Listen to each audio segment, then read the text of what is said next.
Je, umewahi kusikia hadithi kwamba mbwa anaweza kumwona mchawi usiku? Wakati wanadamu macho yao yamefungwa gizani, kuna viumbe wachache waliobarikiwa uwezo wa kuona yasiyoonekana. Hii si hadithi ya bibi kizee, bali ni simulizi zilizovumishwa kwa karne zilizopita, zikichanganya imani, sayansi na siri za usiku. Katika jamii nyingi za Kiafrika, mbwa akibweka usiku kwa urefu au akionekana kufoka gizani bila kitu kuonekana, mara nyingi husemekana ameona mchawi au roho mbaya katika eneo hilo.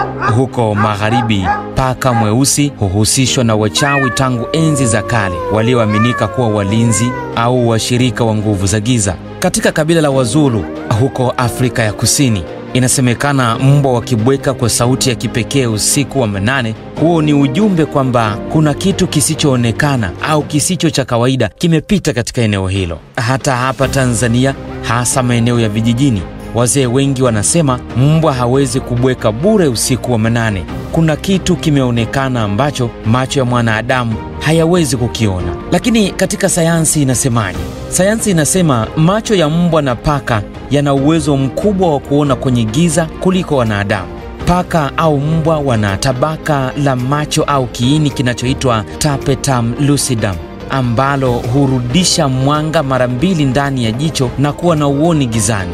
Wanyama hawa pia husikia sauti za ultrasound na infrasound ambazo sisi hatuwezi kuzisikia, na hicho ndicho kinachodhaniwa kuwa ni mchawi.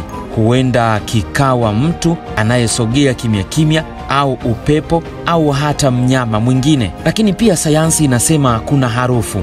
Mbwa ana uwezo wa kunusa mara 1000 nyingi zaidi ya mwanadamu. Anaweza kugundua uwepo wa mtu wa umbali mrefu hata kama amejificha gizani. Hii inafanya iwe rahisi kwa jamii kuamini kwamba mbwa anaona wachawi, kwa sababu yeye hugundua kitu mapema zaidi ya mwanadamu.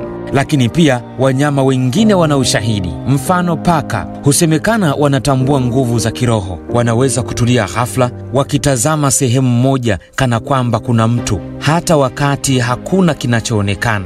Lakini pia mbwa, zaidi ya kubweka, wengine hujificha au kuonesha hofu ya ajabu. Hii imewafanya wengi waamini kuwa wanaona ulimwengu usioonekana. Lakini hata kwa ndege wa usiku kama bundi, katika tamaduni nyingi za Afrika, hata maeneo ya nje ya Afrika, bundi ni ishara ya uwepo wa nguvu za giza au matukio ya ajabu, kwani hata kupaa kwake kunakuwa hakuna sauti yoyote inayosikika. Hata pia kwa paka mwitu au fisi, mara nyingine wanaaminika kama wanyama wa wachawi au waliowekwa kama walinzi wa siri gizani.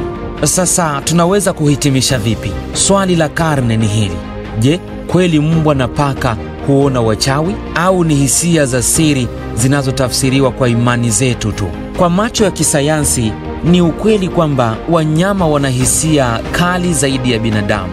Lakini kwa macho ya tamaduni, hadithi za mbwa wanaoona wachawi bado zinaendelea kuishi, zikihusiana na hofu, usiri na giza la usiku. Labda ukweli upo katikati ya imani na sayansi. Na wakati mwingine usiku utakaposikia mbwa akibweka kwa hofu usiku wa manane, jiulize, je, anaona mchawi au kuna kitu kingine kisichoonekana kimepita? Tuandikie maoni yako. Kipi unadhani? Mbwa akibweka usiku, aidha kutakuwa na mchawi, au ni mnyama gani anaweza kutoa ishara ya uchawi usiku? Mimi ni Adili Constantino. Bye kwa leo.